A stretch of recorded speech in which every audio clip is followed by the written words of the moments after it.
All right, everybody. Pretty on time. So,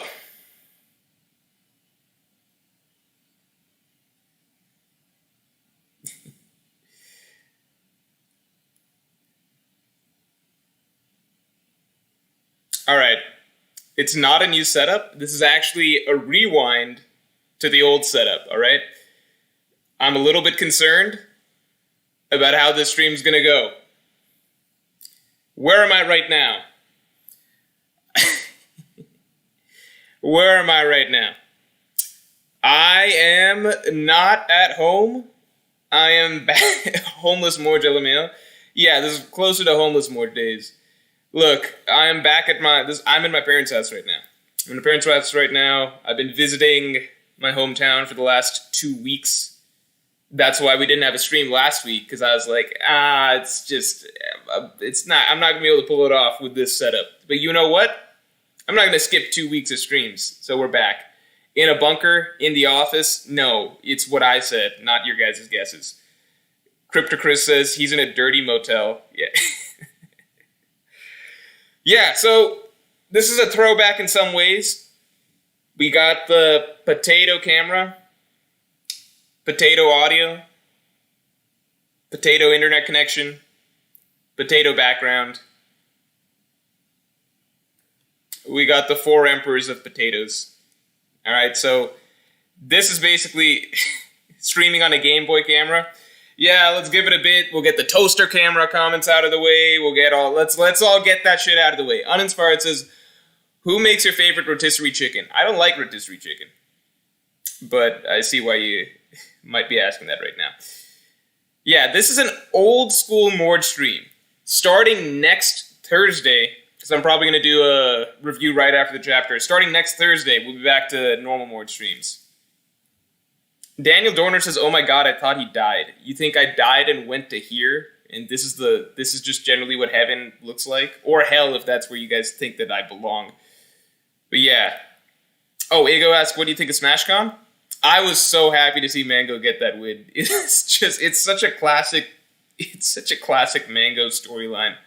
He slumps for a long time, gets angry, everybody kind of makes fun of him and like gets on his case for his personality and shit, and then he just comes out and wins. Am I kidnapped? No, I actually chose to be here. I actually paid for plane tickets to travel to this place. Caleb Brown says, are we talking spoilers on the stream? No, I have not looked at the spoilers. I don't want anybody to tell me about spoilers. Why is that? Because I don't want to find out whether or not Yamato is joining, all right? So not only no spoilers, but no hints as to whether or not I'll like next chapter, dislike next chapter. No hints about any of that shit, all right? Because I prefer... Right now, we're in a Schrodinger's cat situation, right? Where it's like, we don't know what's inside the box. Is the cat dead? Is it alive? We don't know. Has Yamato joined? Not joined? Right now, she's in a 50-50 state. Let's keep it that way. I want to keep it that way for as long as possible. I don't need to know if Yamato is joining the crew. Not yet. Let me wait for it.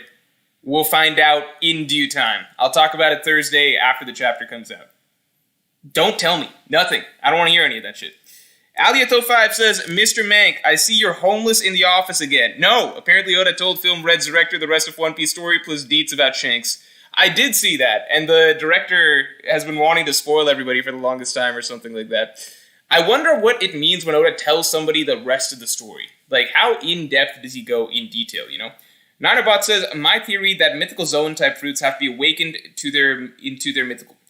Mythical Zoan fruits have to be awakened into their mythical ability. All mythical Zoans start off as regular fruits. That'd be interesting. It's true that we have yet to see a confirmed awakened form. So we have yet to see a confirmed awakened Marco, a confirmed awakened Sengoku, stuff like that. That's interesting. Flip side, I would say, is that Marco, we did see at a very young age, like even when he was on Whitebeard's crew, right? Even in Odin's flashback, we saw Marco could already use the Phoenix Fruit abilities. So maybe he was awakened even from a young age. But Marco also seemed kind of like a noob at that point in time, so I don't know if he was already awakened right then. Kakashi Snitch 9, well, if it isn't my arch nemesis, Morgenberg, the one who raids. Is that what I am? You gave me flashbacks to Breaking Bad. I kind of want... Who's been watching Better Call Saul? Who's been watching Better Call Saul? Because I have not been watching Better Call Saul. I just need confirmation that the ending is good, and then I'll binge the shit out of that whole thing.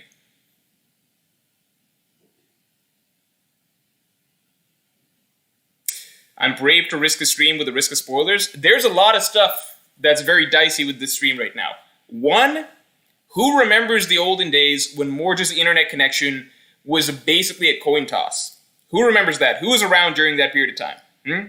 Who remembers when it was a 50-50 shot as to whether or not the stream would need to restart partway through, maybe one time, maybe two times, maybe 4, 5, 6 times? Who remembers that shit? That was the OG Morj stream setup, right? That was, while frustrating, it was an exciting way to stream because you were living on a razor's edge, You got a sort of thrill out of just not knowing what's going to happen next. Am I going to stream cleanly for another 5 minutes? Is the computer going to freeze?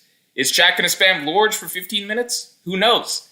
Do we have to start all over again? It's exciting. It's like being it's probably what mountain climbers feel like when they're, climbing mountains and shit. They're like, oh boy, what happens next? You never know.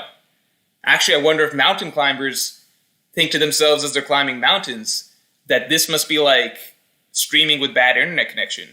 And like maybe they think that that's like a really exciting thing. Oh fuck, right on cue. YouTube is not receiving enough video to maintain smooth streaming. It seems fine to me. Fortnite Pro 123 says, do you know why so many people think Kaido is much stronger than Big Mom? Just because Big Mom sucked ass for the most part. Okay, so Big Mom kind of she never, we know Big Mom is strong, right? How do we know Big Mom is strong? We know that the most impressive thing Big Mom did, right, that we saw that confirmed she's really strong, is fight evenly with Kaido, right? So Big Mom, the thing that established that she's really, really strong, and Yonko, etc., is fight evenly with Kaido. That was the thing that she did that was probably the most impressive, right? Because besides that, she didn't really do that much to that many people, I think she was used quite frequently more so to kind of hype up other characters, have other Straw Hats, sure, she was starving when that shit happened back in Whole Cake Island, but then, Onigashima battle starts, and the first thing that happens, think of it this way, the Onigashima battle starts, the first thing that Kaido does is solo the 9 Scabbards. That's the first thing Kaido does when the Onigashima battle starts. He solos the entire 9 Scabbards. I make fun of the 9 Scabbards or whatever, it's not a big deal than the 9 Scabbards, but it's still we know that they're strong, right? We know that several of them are commander level.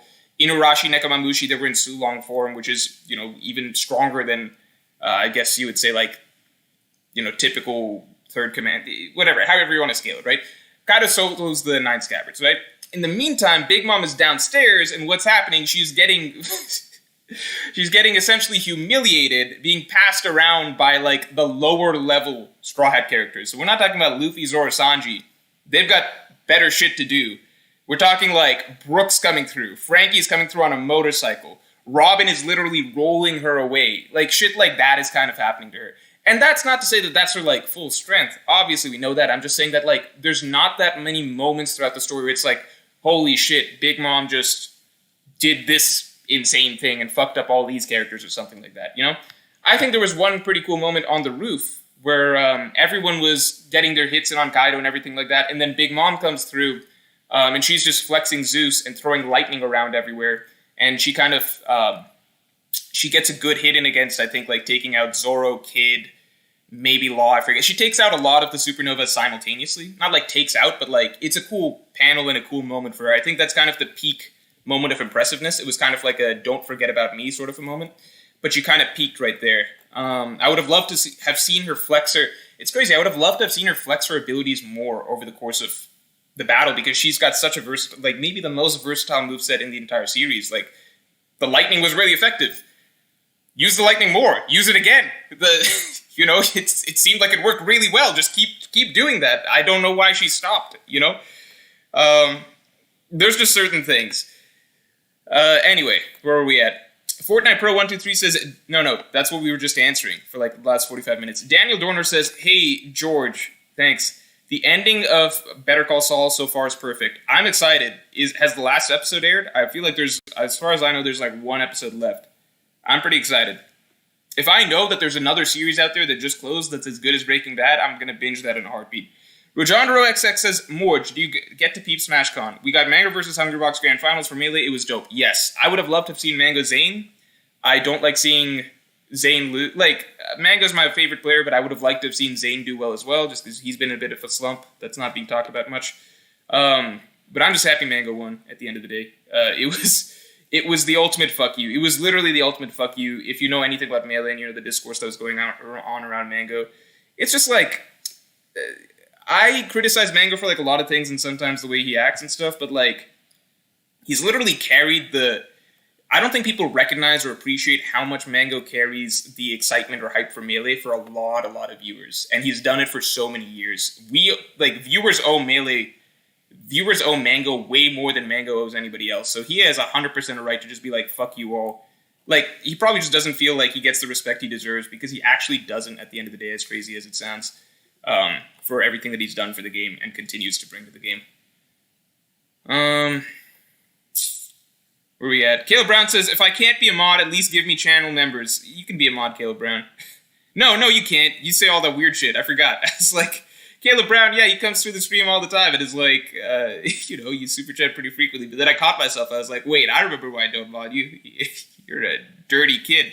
Jason Petit Frere says, hey, Morj, big fan. Thanks, man. Thanks for all the amazing content you consistently put out. Do you think Kaido beats Shanks in a 1v1? At this point, I'll put my money on Shanks. For a long time, I was like, I gave it to Kaido by default as the world's strongest character. But at this point, we're getting more... Like, as the story... Here's what happens in One Piece, right? Whoever is the villain or the antagonist of the moment, that character is always getting the most hype and the most build-up, and that's generally going to push them in readers' rankings. So if you remember if you go a few arcs back, right? During Dressrosa, a lot of people believed that Doflamingo was stronger than First Mates, or a lot of people believed that Doflamingo might be just below Admiral level or something like that, because Oda was giving Doflamingo a lot of hype, right? Because that's the villain at that moment in time. Doflamingo's doing a lot of crazy stuff, the birdcage, the way characters are talking about him. Like, Oda's got to build up the threat in the moment. And then once Dressrosa closed and now more time has passed and everything like that, we get more context. We kind of realize, okay, Doflamingo's probably not fucking with the Admirals or anything like that. And soon after, we got to see, Cracker and Katakuri and things like that. And we're like, okay, Doflamingo's probably not stronger than, like, a Katakuri or a Marco or a Ben Beckman and things like that, right? So, but at that moment in time, Doflamingo was the shit. Same thing with Whole Cake Island. Like, Katakuri was so high in a lot of people's rankings for a long time. A lot of people were like, I wonder how Katakuri would do against, like, Kizaru or something like that, right?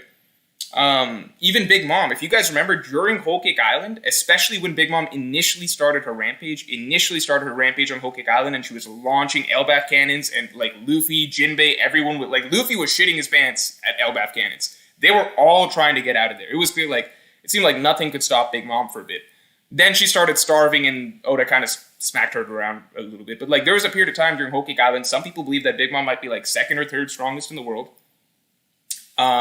Especially after the Giants flashback.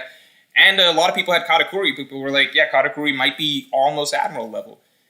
And then you get some time pass, and now most people don't put Katakuri as high. Most people don't have Big Mom in their top 5 or anything like that. Like, so for a long time, Kaido was the shit, right? Like, so a lot of people had Kaido at number 1, and Kaido is the one who's getting all the feats and the hype, and now Kaido's lost, so a lot of that's kind of gone away, and now we're in the Shanks phase. You know what I mean? What I'm saying? Like, it's kind of just...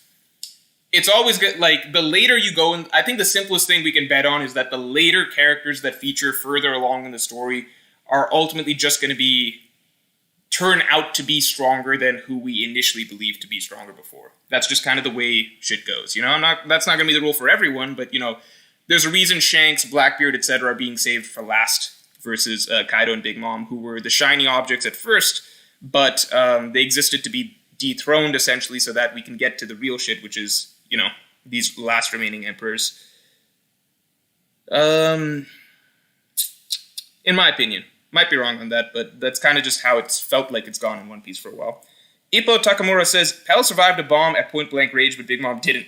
Pell Yonko level confirmed. Pell's at least stronger than Ashura Doji. That's that's a confirmed fact, right? Pell is 100% stronger than Ashura Doji. Because Ashura Doji, like, the stuff, like, he died to some firecrackers or shit. It was not a big deal. Talha Jahan says, Queen doesn't get enough credit for knocking out Big Mom / cracking her bones. Everyone in Whole Cake Island treated her as impenetrable. She had amnesia, I know, but she didn't seem much weaker since she still said Luffy flying. Yeah, that's true. That's like a fact that's glossed over. People shit on Queen for being like, oh, Big Mom didn't even have hockey and shit. And it's like, yeah, but she didn't have hockey and whatever, but she still sent Luffy fucking flying. Like, give Queen some credit there. I agree. Everybody liked the stream. I forgot about that shit. All right. And I think we're far enough along that it's time to talk about the best moments of Wano, right? I forgot. That's a big part of it. We're supposed to be talking about the best moments. Wait, let me catch up on these supers real quick. We're supposed to be talking about the best moments in Wano. That's what we're here to do. You know why we're talking about the best moments in Wano? Because Wano is about to close. The videos on Wano are incoming. My videos and everything like that. Before we get to those videos, I want to take some time to spread some positivity about Wano and at least appreciate some of the good parts that, we all could have, I mean, not all of us, but many of us enjoyed about the arc. Before we get into things that maybe I didn't enjoy as much, J.K. Kane says, Yo, Morj, who's your favorite Hunter x Hunter side character? I love Hunter x Hunter questions because I've been on a Hunter x Hunter kick lately. Do we count Leorio as a side character at this point? I guess he's a main character. Pure side character, it's hard to say. Pure side character, I don't, who counts as a side character? Is Bisky a side character? What's a side character in Hunter x Hunter? Is Zeno a side character? Is Silva a side character? It's hard to say. Are the Phantom Troop... Because, Hunter x Hunter, so many of the characters feel like side characters for a bit, but then they're recurring so frequently throughout the series, I don't know if they're counted as side characters. It's hard to say. Nanarbot says, hate Yamato, feels like a fan character like Uta. Oh, we'll be getting Yamato videos soon. Depending on what happens in chapter 1057, there'll be some Yamato videos. I'm not going on any more Yamato tangents, that's for sure, though. I spent 15 minutes last stream or 2 streams ago ranting about that shit. Felix C says, this chickenery, he's done worse. That billboard, are you telling me that a man just happens to fall like that? No, he Wait, this is some... You're fucking spoiling Better Call Saul for me. Don't spoil Better Call Saul. Flame Emperor says, blink 3 times if Brago has kidnapped you and Oof will come and save you. I'm back in Maryland where Brago also is. I should have connected with him, but it was just a very packed trip for me.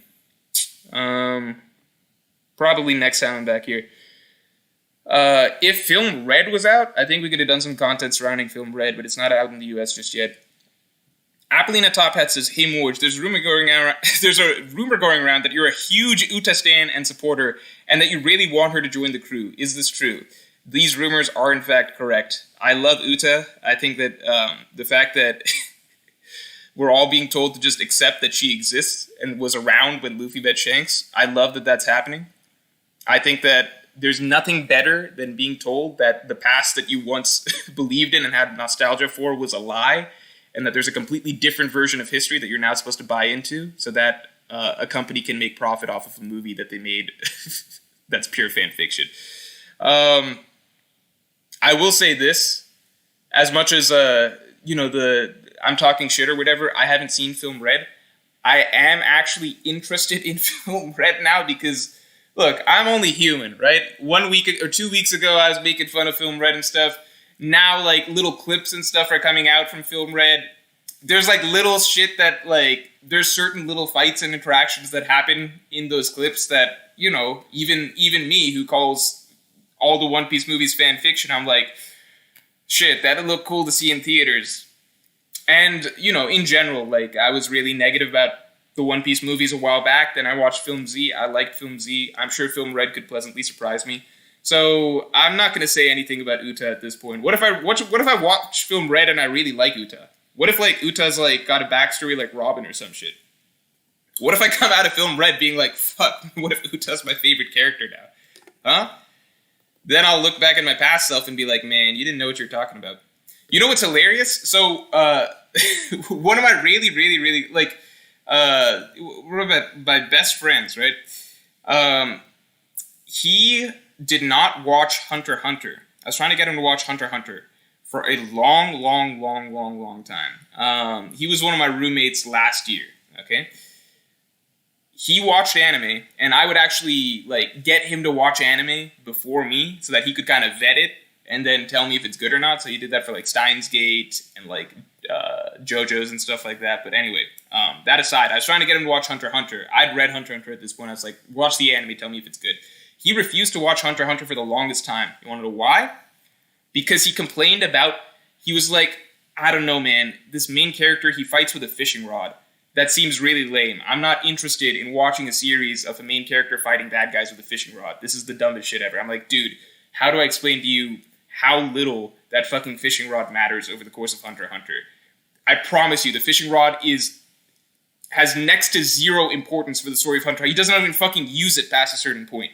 And he was like, no, dude, I've seen multiple fight scenes where he uses this fishing rod. Like, this is just stupid. It actually aggravated the fuck out of me. I'm like, that's like if you were trying to convince someone to watch One Piece and they saw like a clip of, I don't know, a clip of what? Like a clip of like Sanji versus Wanze or something like that. And they're like, I don't know, man. I feel like I don't really want to watch a series that's like, you know, all about cooking showdowns and shit. It's like, dude, that's not relevant to the rest of the story. That's not even a good example. What's a better example? I don't know. Like, there's no comparable example, I guess, from One Piece. But it was just really frustrating. He did eventually watch Hunter x Hunter and realize that he was completely wrong. But, you know, point being, sometimes you can have a certain view of something, judging a book by its cover, etc., right? So from my perspective, I'm like, fuck Uta, this is the dumbest shit. What if I walk into Film Red, come out of it with tears in my eyes? I'm just like, Uta's the greatest written character I've ever had the privilege of witnessing on screen. I don't know. Daniel Dorner says, Breaking Bad is Alabasta, but Better Call Saul is any slobby. You're getting me so excited over Better Call Saul, man. So many people, like, it's exciting for me to hear so many people say it's better than Breaking Bad, because that's just not something I would have expected. If people were even out here saying, like, oh, it's, like, almost as good as Breaking Bad, I would still be really excited. But people are out here, lots of people are saying it's better than Breaking Bad. I'm like, damn, that is a high bar to overcome. Especially, you know what, though? Breaking Bad wasn't that good for... What's happening? What is this?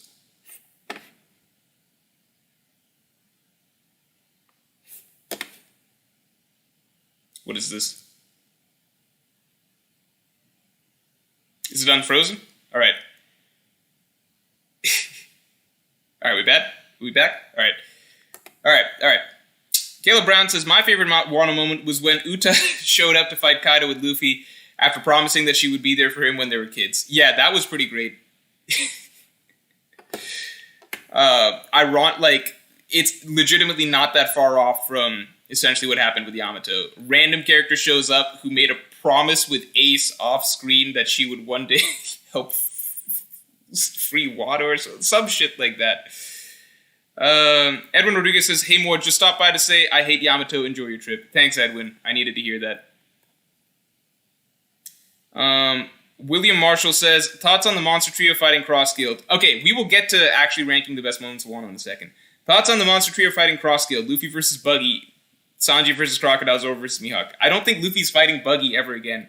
Maybe Cross Guild fights the Straw Hats and Shanks and Davy back fight. Would that be taking the gag too far? No, I would love to see the Cross Guild fighting. I think that'd be some really, really cool matchups if you got the Cross Guild to fight the Straw Hats in some sort of Davy back fight matchup. But like Buggy just would be a non-factor, right? Sheriff Lafitte says, Mr. Morj, what is your theory on what SSG is? So I'm pretty sure Oda revealed that it's a special science squad or something, or special science group or something like that. So I don't have a theory on what it is. Bladdock says, did you punch him? No, he just eventually watched Hunter x Hunter. Alright, I think we're caught up. Alright, you know what? It's time to actually do the stream that we promised we would do. Alright, hold on. We're going to rank the best moments in Wano. Not even rank. Let's just pay tribute to some of the good moments in Wano. So let me make sure that this works well. Alright, so this is what I'm looking at right now. This is good. This is good. This is good. Forget how I do this. Yeah. Alright. I'm gonna do this, do a little bit of this. Sneaky Mongoose says, hey George, Awakening Ideas teaches Yami Awakening, makes it so that he can nullify Luffy's Gomu abilities without touching him. That's a great idea. That's actually very, very likely what it could be. And Buggy's Awakening, despite not being strong, will allow him to split the sky. That is hilarious. That would be hilarious. I love those ideas. Sneaky Mongoose, I think the Buggy idea is inspired. I think the Buggy idea is inspired. Like, Buggy splitting the sky, that is a great idea. That is a great, great, great, great idea. The Blackbeard idea is a good idea too, but I think the Buggy idea is amazing. Bobby Soul, thank you. Alright, let's take a look. We need visuals. If we're going to be ranking stuff in Wano, we need the visuals. Hold on. Gotta make this small too. Sorry, we're not ranking. Ranking can turn toxic. We're just discussing. Pure, clean, harmless discussion. Bobby Soul says, review Saul episodes. Ah, is your name Bobby Soul because you like Better Call Saul? I don't know. Maybe I'll review some Better Call Saul episodes. That'd be fun. Too bad that none of my audience is, like, interested in that. JKK sends, Drunk Kaido flirting with Luffy's a top 5 moment. That was funny. Drunk Kaido I definitely enjoyed. Definitely enjoyed Drunk Kaido. The one thing is, I thought that Kaido going through his transformations, it's like a funny quirk that he had for a period of time. I thought that it was just Oda trying to delay having to have Kaido use his awakening. You know what I mean? He was like, okay, it's too early for Kaido to use his awakening, so let me do the next best thing to kind of like have him go through some transformations, which is just some like funny gag transformations that did make it harder for Luffy to fight, because it's like he's having to cycle through so many different fighting styles against Kaido, or Kaido's cycling through so many different fighting styles against him. So it did actually make it more difficult for Luffy in combat, but I thought it was just Oda holding off on awakening. Turns out, Kaido didn't have an awakening, or he was already awakened. So those drunk forms were essentially the best that it gets.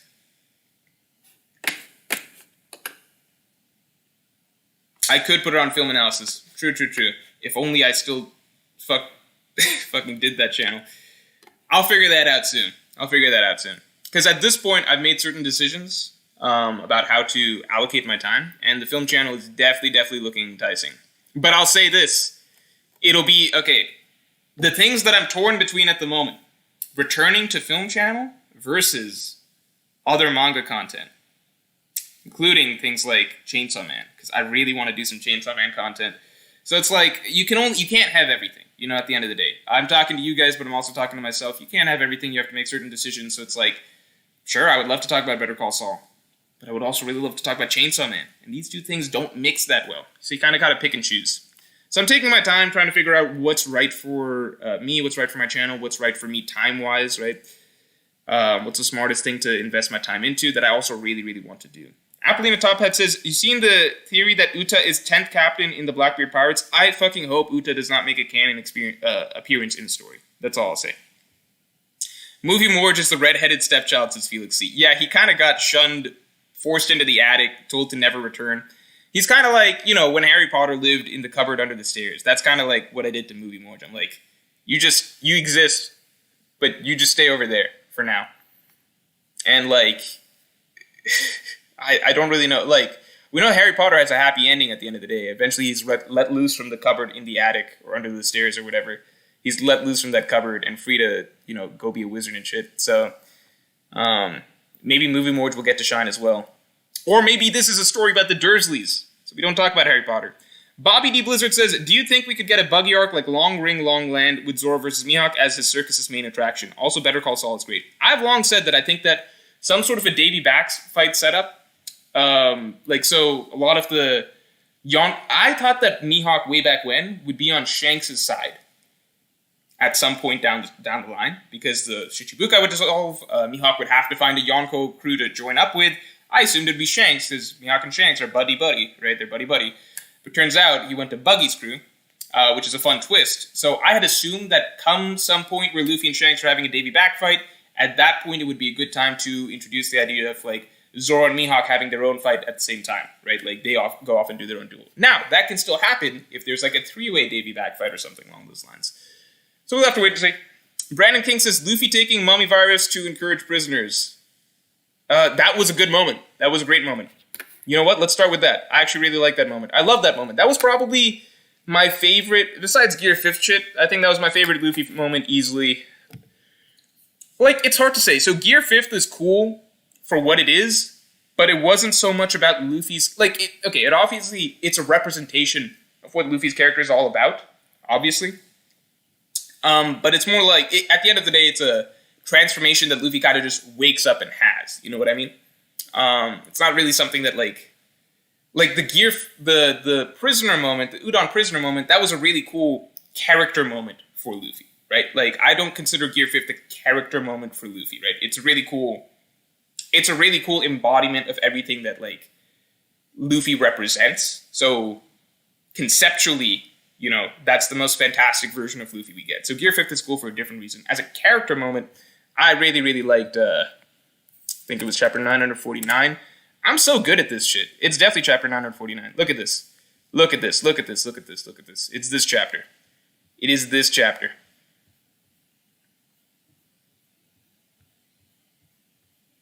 I love that. This panel is great. We came here to fight Kaido and win. I mean, it's a cool panel. It's what he's saying here is generic, but I think what I really, really love is this scene, right? This scene. This was sick. This was... I actually haven't reread this in a minute. This was just sick. It was... He's already tying up the elephant, saying, I saw a pretty bad future just now. Already tying up the elephant. And then he says, you get the rest. Love it. This line, I think, is especially great. Like, the whole sequence of events is really good. It's also, in my opinion, I think all of it's like a solid callback to, like, it's very, very similar to, if you go to chapter 904, right? So the arc begins, right? So before we get to Wano, the storyline begins with the same shit, right? Will you die or will you fight? Choose your own fate. Is being a hero someone else's job? It could be yours, right? So this is the mentality that the storyline of Wano actually is prefaced with, right? Before the, like, you could call this prologue period, whatever. This is what happens before the Wano storyline begins, right? Encouraging everyone to stand up, fight for themselves, rather than just, rely on somebody else to do it. That's the same thing that Luffy echoes in this scene, right? This is the epitome of that sort of sentiment. Love it. This was probably my favorite scene for Luffy, I guess. I put Gear 5th in a different category, you know what I mean? So, how do I want to do this? Do I want to, like... I guess we'll just write it. We'll just write it, right? Luffy, Udon, Prisoner Mine, inspirational scene. And I guess we can do... I'm going to put in red. I guess that adds something. You know what? I should add images. That'll make it better. Let me catch up on these real quick. Rakib Yusuf says, Morj, you should do a ship tier list. We're getting to the bottom of the barrel of tier list ideas to do. I think people are done with tier lists basically at this point. If I did a ship tier list, I feel like I would get maybe 5-6 viewers. I would get you, obviously, since you suggested the idea. Beyond that, I guess I would get some, I don't know, naval enthusiasts or something like that. I think people would very, very quickly get bored of ranking ships. That's all I'll say. Because it's like, I can tell you what the ship tier list would be like right now, right? It'll be, like, House and Sunny at the top, Going Merry, throw it up there too. Big Mom ship is pretty cool. Beyond that, you got, I don't know, Moby Dick's kind of a cool ship. Thriller Bark is low-key the most impressive ship in One Piece, but I think it's so big, people don't think of it as a ship. And then after that, you kind of just have ships. Like, nobody else's ships really stand out, you know what I mean? Like, even Blackbeard just had some giant rafts and shit like that, you know? Although he's got the Saber of Zebek now, which I don't think we've seen. Ninerbot says, I like how everyone expected Wano to be Zoro's arc, but Sanji and Robin were the only Straw Hats with character arcs. Zoro's storyline in Wano is just bizarre to me, man. It's just bizarre to me. Like, because there's so much stuff that's happening for, like, there's a lot of different, like, angles and stuff that are, like, kind of written in for him throughout the arc, and then they're all just straight up ignored and never, it's like somebody was writing Like somebody had some stuff in mind for Zoro, like, or a lot of stuff in mind for Zoro, and then the point came for the climax of the arc, and it was just like somebody new came in and basically had to write some shit in for his king fight and then just call it a day, basically. It was very surprising to me the way Zoro's storyline ended. Also, Queen shooting himself top 5. I don't know if that's going to make it to the list. Flame Emperor says Red Rock is definitely a top tier moment. Is this a my favorite Wano moments? My opinion of what the best Wano moments are, or is it the people's opinions of the best Wano moments? Because I didn't like I think the anime elevated the Red Rock moment, but I think people did like it anyway. First of all, I'm coming only from the manga perspective here, so I don't want to hear anything like, "Oh, the anime made this better. The anime made this better." I don't care what the anime did. I don't care what the anime did. All right, we're not mentioning the anime here. All right. So for me, I'm like Red Rock. I thought it was cool. I did think it was cool. I don't know why I did like. I think part of it is like, I don't know why I didn't really care. Like, it's even like when Luffy did Red Hawk on Doflamingo, that's not like a classic moment to me. I don't know why. It's hard to explain, but I know a lot of people liked it. So, how'd you guys feel? Is Red Rock a great moment? Great. Pretty good. These are the two options. Gear 5th is like, yeah, let's get that out of the way. Let's just write that in. Let me get some images in here. Let me make this more visually entertaining. Alright? That's something a pro streamer would probably do. I guess this panel probably represents it best. Even though I think this is the most generic panel of the sequence. It's the most impactful panel, I guess you could say. Alright, let's throw some visuals in here. Can I paste it? Alright. Yes. Yeah. Alright, there we go. Look at that. Alright, let's get Gear 5th in there. Pretty good. Alright, so 52% says 50-50. Alright, the poll is closing in 10 seconds. Everyone get your votes in. 10, 9. This determines if Red Rock makes the cut or not. 8, 7, 6. Let's get some more pretty goods in there. 5. Pretty goods. You still got a chance. 4, 3. Pretty goods. I suggest you all, if you've been holding back, I suggest you stop doing so. 2, 1. Fuck. Alright, Red Rock makes the cut. Let's get it in there. All right. I heard you out. All right. Did I miss anything here? I don't think so. Let's see real quick. Lee J Animation says, how about a ship tier list? Robin, Frankie, Zoro, Hiyori, Luffy, Uta, etc. That is actually a great idea. People would tune into that. Guaranteed. I like that. That is a great idea. Hey, for people that are listening to my editors basically for this stream, Morj Unleashed Highlights editors, please listen to this. Please add to the list of ideas a best One Piece romance ships idea. Okay? Add that to the list of stream ideas. It's a great idea. EHB says, Morj will end the stream liking Wano a little bit more, lol. Big fan from Brazil, keep the great work up. That's actually entirely possible. Me just having to read through this, reminded me of a pretty good Wano moment. Rujandro XX says, always thought the Red Rock panel itself was meh. Okay, let's revisit it. Because I did my reread of Wano, pretty much, but and that did change my, there's more that I took away from it, for sure. So there's more that I could do to flesh out, themes, analysis, and stuff, but I also came away with more criticism, so it kind of balances out. But, just going back to the scene in isolation, I like it. I like it a lot. Alright, Red Rock, I don't see anything wrong with the panel. I think it's a cool panel.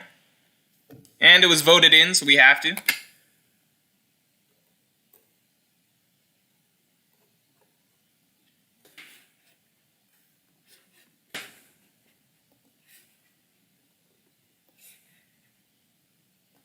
All right. Red Rock makes the cut, and then we got to add Gear 5th after that, right? Red Rock I might take off later on, depending on how packed this whole thing ends up becoming. Because, we're going to try and run a pretty tight ship around here. All right? We don't need, every cool, attack moment thrown in. All right? This is about more than that. Red Rock. Wait.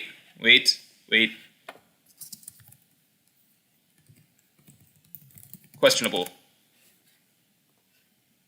Gotta make sure my voice is heard too. Goomba Boomba says, rereading Wano, and there's lots of bits that don't come back around. Many small things like King being called a torture-loving freak, Jack being belittled. No, that's the bigger thing. So, rereading Wano, there's moments that you remember that were, cool moments, for sure.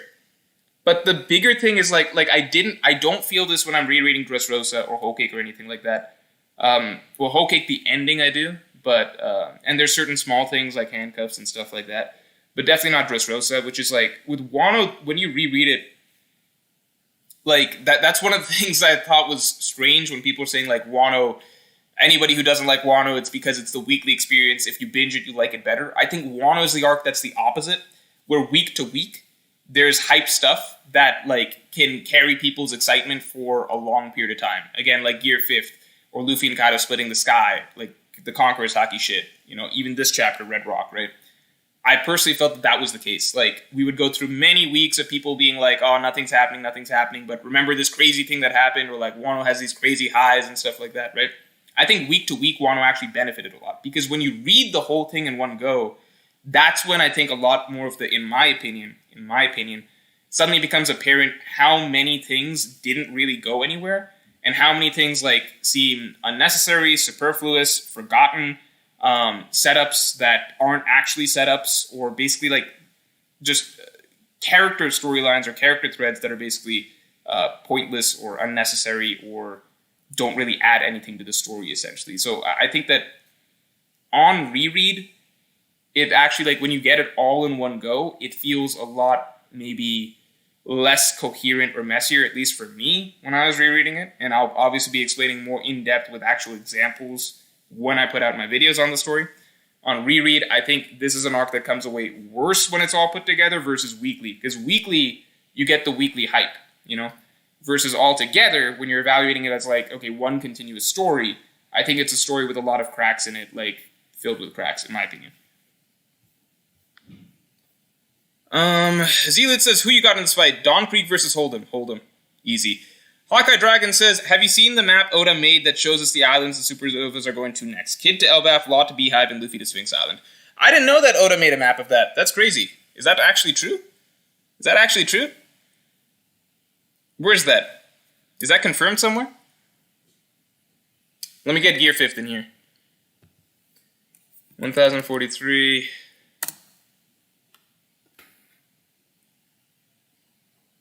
I mean, yeah, there's stuff, Hiyori is trash, right? So that's something someone's saying. When you're reading the full arc, there's certain things that stick out like a sword. We're getting all this random focus on Hiyori, and then Hiyori's gone for a long time, and then she comes back, and then you kind of feel the irrelevance and, the pointlessness of the character more when it's all shoved together, versus when it's reread, or versus when it's weekly, it's kind of oh, Hiyori's back or something. It's kind of you ignore these small things or whatever, or you don't really fully remember. You kind of just assume that, oh yeah, she's got some storyline that's important or something. But when you're reading it all together, it's kind of she's just randomly here or there, and kind of seems like something's gonna go. Even just her relationship with Zoro is just it's just some weird thing that kind of fizzles and kind of seems like it's a thing, but at the same time doesn't really could have easily not existed, Sheriff Lafitte says, the length of Wano has me missing short arcs like Little Garden, Whiskey Peak. Do you think Oda might do 2 to 3 short arcs like that again?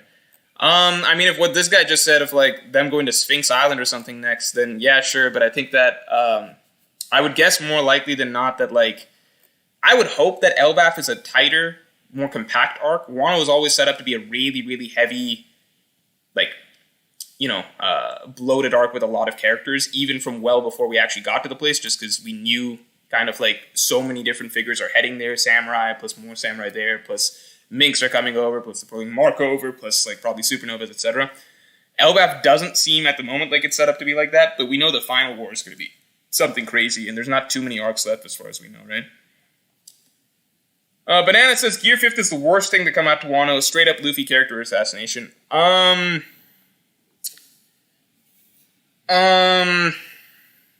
I like Gear 5th as a concept a lot.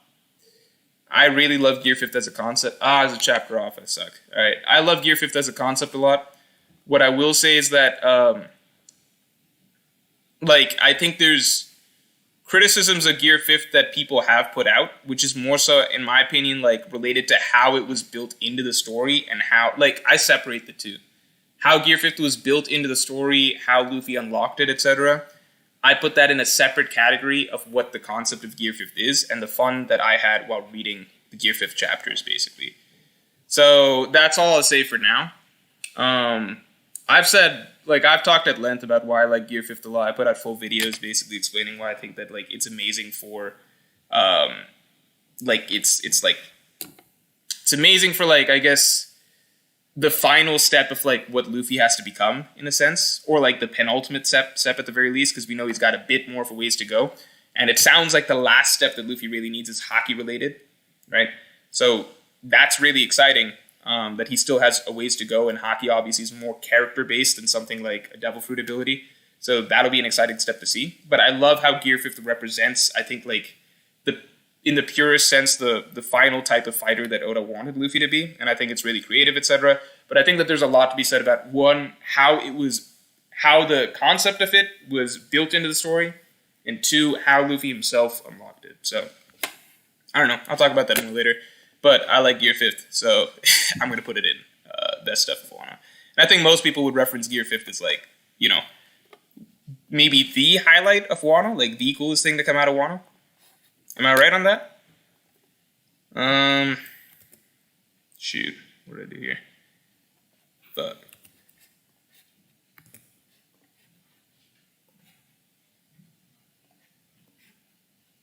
Alright, let's try and get some, not Luffy related. What do we have that's not Luffy related?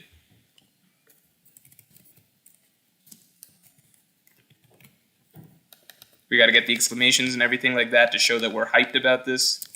Right? Talha Jahan says, Queen versus Katakuri, your power scaling takes greater than Braga's. Braga took some power scaling L's based on his admiral opinions, right? So, not much to... Braga likes his characters. I think, what's interesting is that, talking with Brago and Dritz about power, I've realized that everyone power scales in different ways. Some people power scale based on, what seems makes sense on paper. Katakuri has this ability set, this move set, therefore it should match up this way. I think that's how Brago discusses things. I try to just roll with what the author... how I think that the author is portraying a certain hierarchy, basically. So in my mind, it's I almost don't care what Katakuri's ability set is, basically, if the author is implying that admirals are greater than first mates overall, then I'm just going to go with admirals. If the author is overall implying that Yonko are greater than admirals, then I'm just going to roll with that, basically. Because it's, I think that's generally, I think to me, the portrayal matters more than, what we think should make sense on paper. Sheriff Lockbeat says Drake, Apu, and Hawkins were sacrificed for pointless Hiyori stuff. There's shit like that, too. It's kind of just Drake and Hawkins were why did we even need a lot of their investigative scenes early on, throughout Act 2 and stuff like that? It was kind of just stuff happening for it to happen. It was just stuff happening, It's just it's just stuff happening. It's not ultimately important for either of their characters. It's not important for on the flip side, other people's characters and stuff. It's just characters doing things. That's a lot of what's happening throughout Wano. So, at least, especially in Act 2, in my opinion. That's why, to me on reread, there's just heavy sections of Wano where it's all right, this is kind of just nothing, or this is just stuff happening. This is stuff happening. This isn't really important. These characters' interactions here aren't important. That's a lot of what happens over the course, I think, especially of Act 2. And even large portions of Act 3. Act 3, there's really strange, weird sequences of events of, characters being oh, we need to do this. And then, they kind of we get a few panels of this happening, but then it's off screen, and then later on it turns out to not be important at all either. Act 3, that actually happens quite frequently. Nanobot says, why was Apu forgiven after the raid? He was free talking to Kid like nothing happened. Did he forget he was an op and betrayed everyone? Hawkins died. Yeah, like things that were really significant at one point, like, the Kid and Apu dynamic, which I thought was really, like, if you look at Kid and Killer coming out of chapter 1050 and their mentality there, that's really exciting. Like, that's juicy character stuff, and it all comes full circle to basically them confronting Apu, and, like, he's the source of their whole feelings that, we're not working with anybody else for the rest of this, like, forever, right? We've completely turned our back on all of the pirates. We're done with this, right? We've been burned too hard. All of that is kind of just, like, hand-waved away, including the relationship they have with Apu. It just doesn't really, like, pretty soon they're just like, you know what, we're cool with working with pirates. We don't actually see any sort of, like, internal thought process change or anything like that. And that extends, like, I think the most damning thing is basically, like, they're literally fine with just Apu being around at this point. So, like, it didn't really matter to them at the end of the day. So, it's just odd because, like, for me, stuff like this, right, like, the way I look at it is, like, okay, so if we go to something like chapter 950, to me, this is, like, juicy stuff, right? I'm sick of the alliance. I don't trust anyone. Consider it a gift that I don't kill you right here. Let's go, Killer. Let's get our people back. We do things our own way. To me, this is juicy stuff. This is juicy character stuff. Kid's anger, everything that's happening here, right? Like, I really, really like it. I love the potential. At the end of the day, the transition that Kid had as a character, and, like, it's still there. It's still present once he confronts Apu again. So, exciting stuff potentially for his character. The transition that Kid has, I personally felt that, like, the fact that it essentially happened off screen, like, we never actually got a moment that we really understood, like, Kid changing or, like, having a realization or anything. Like, at some point he was just like, you know what, I've seen enough of Luffy. Like, I'm good with taking Big Mom. I trust everybody now. Let's all fight together. Apu, you're okay, whatever, forget it. Like, the juicy part of his character transformation was kind of, like, skimmed over or, like, never really, like, we saw the before and after, basically, We saw the before, then we saw after where he's like, fuck it, I'm gonna go take Big Mom. We skipped the juicy middle part where it's like, where did all of this go? Where did all of the, like, what was the moment, like, how did his mind change? What was it, What was it? It's kind of like, if you see, like, like Nico Robin, right? Like, what's the juiciest part of her character arc, right?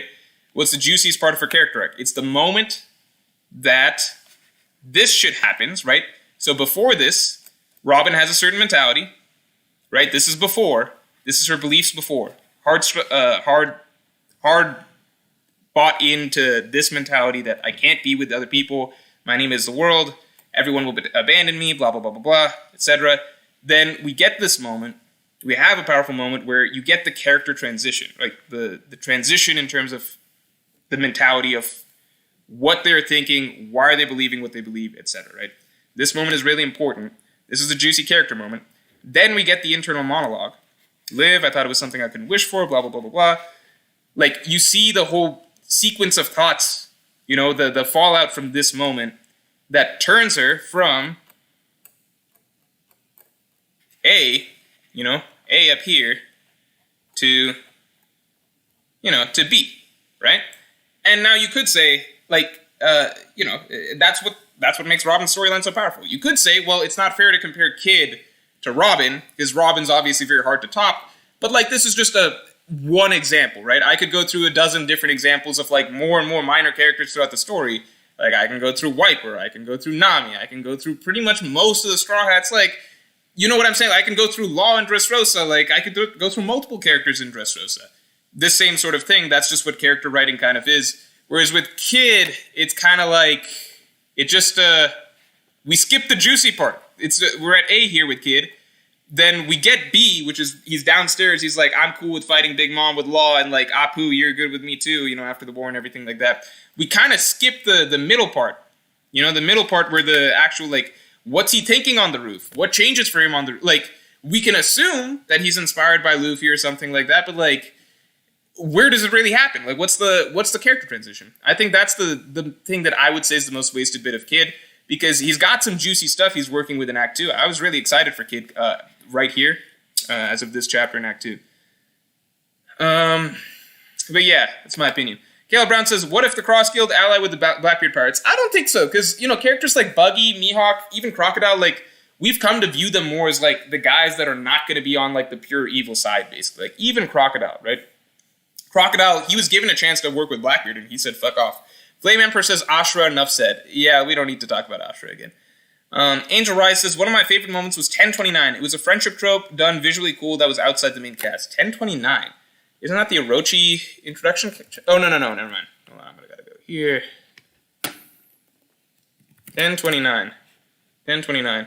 What am I forgetting? What happened in 1029? Sanji's stuff? I like Sanji's stuff. Kid and Law? Oh, Killer. Yes. No, 100%. I'm on board. Love it. I'm on board. I thought that was one of the best ones. Hold on. What's the best scene to take out of this? I'm going to take this. I'll just take this part. You can say it's generic or something like that, but I love this whole sequence with... I thought Killer versus Hawkins, low-key... You know what? My bad. I sometimes say that I don't think Wano had as good fights across the board as it could have, but I forget stuff like this, This was great. I'm throwing this in, personally.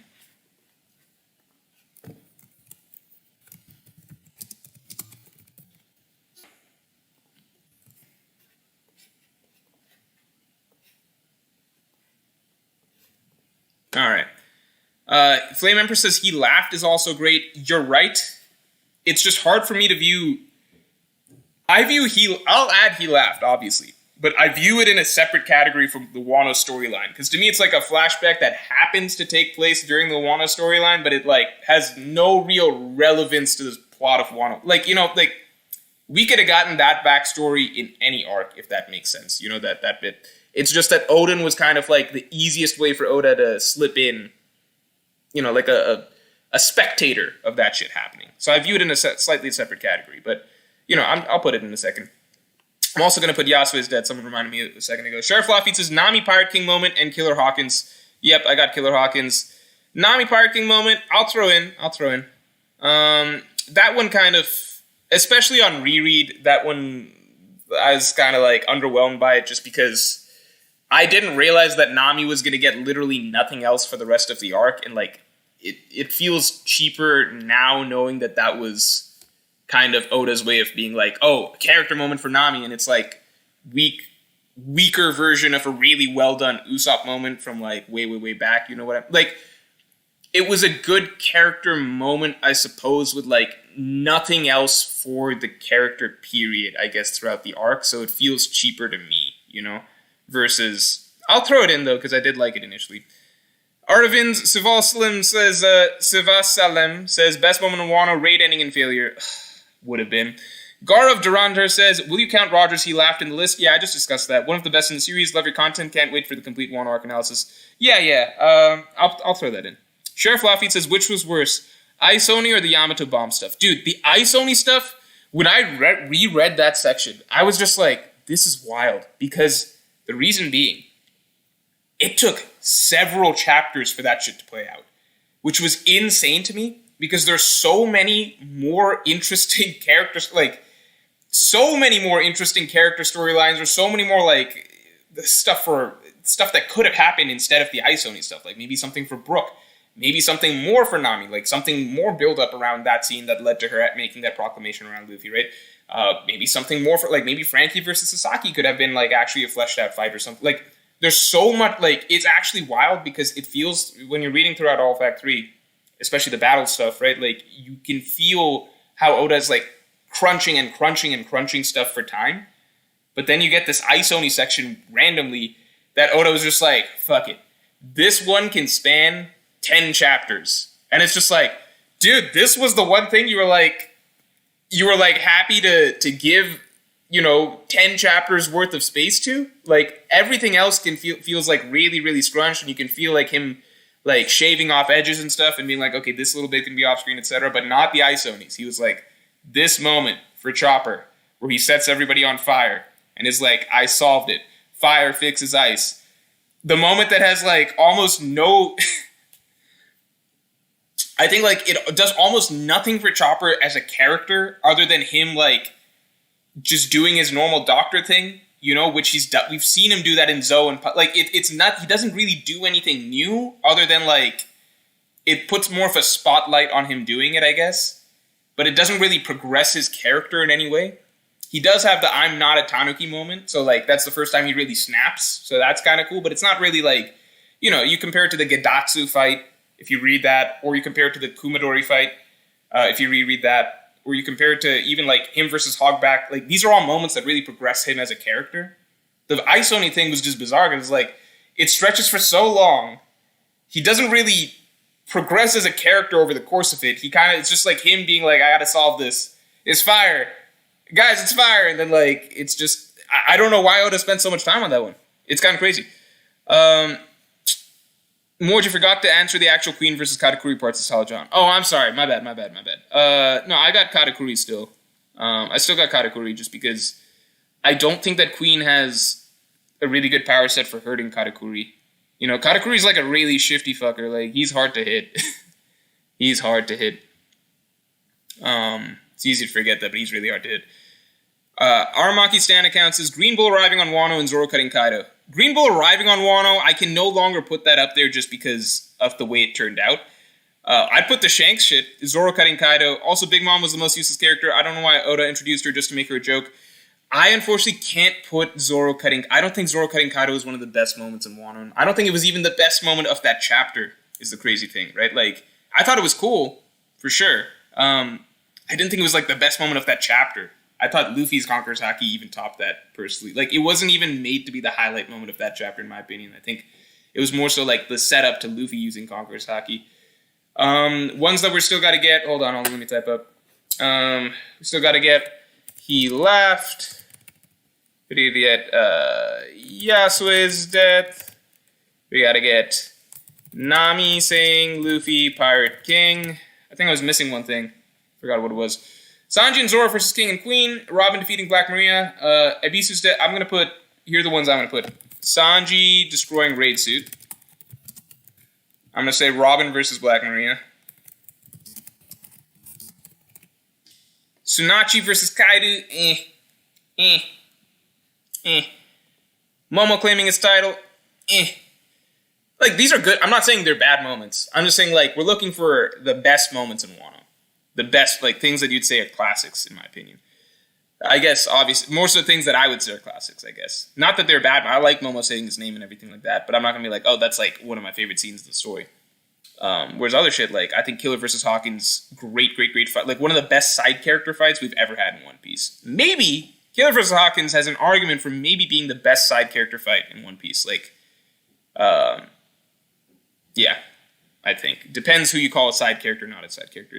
Z-Lit says, would you rather have had a character moment for Brook or Usopp in Wano and why? And to this day, I still would have rather the raid field. Me too, man. I would have rather the raid field as well. I would have rather had a moment for Usopp. Reason being, Brook is like, you know, he doesn't get much, obviously, but Usopp was bitching the entire arc. The entire arc about how he doesn't want to die, how he's really scared, how he's just trying to escape, how he's trying to protect... Like, Usopp really, like, made himself look really, really bad over the course of the arc.